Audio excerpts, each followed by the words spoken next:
ویدیوهای جدید رقص سیتا قاسمی بعد از رفتنش به عربستان که اصلا باورتان نمی شود. دلیل رفتن سیتا قاسمی به عربستان چی بوده است؟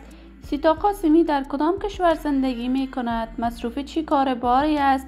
دلیل دوری وی از هنر موسیقی چی می باشد؟ من در این ویدیو پیرامون حقایق همین ماجرا خواهم پرداخت، پس در ادامه با کانال دنیا اینفو باشید.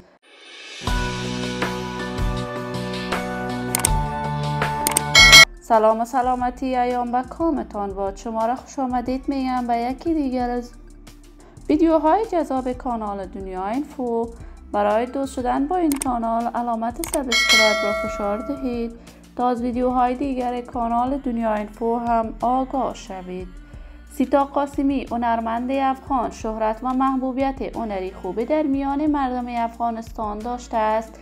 سیتا قاسمی کارهای هنریش را بیشتر از 15 سال می شود برای مردم و طرفداران هنرش اجرا می کند. سیتا قاسمی بار اول با ولی اجازی آهنگ سرود و در میان مردم افغانستان صدایش شهرت شد.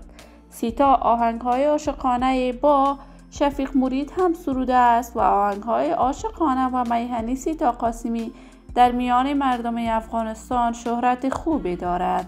سیتا قاسمی در سن نوجوانی ازدواج کرد و هدف از ازدواجش رفتنش به کشور آلمان بوده است.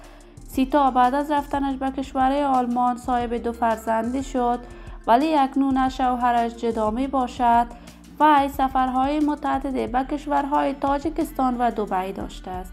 چند قبل سیتا قاسمی به عربستان رفت و در آنجا مراسم حج را انجام داد. گمان از های می رفت که برای همه سیتا دیگر آواز نخواند، ولی جدیداً تصاویر رقص وی در صفحات مجازی نشر شده است که کاملا شوکه کننده است. معلوم نیست سیتا قاسمی مصروف چی کار باری است و دلیل دوری وی از هنر موسیقی تا کنون فاش نشده است، ولی هر کس خودش می داند و زندگی شخصیش.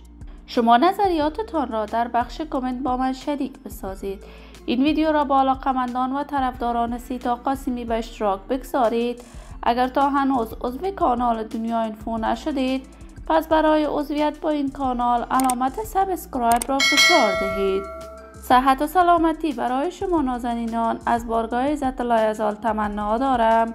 تا درودی دیگر همه شما خوبان را به الله منان سپرده موفق و کامگار باشید.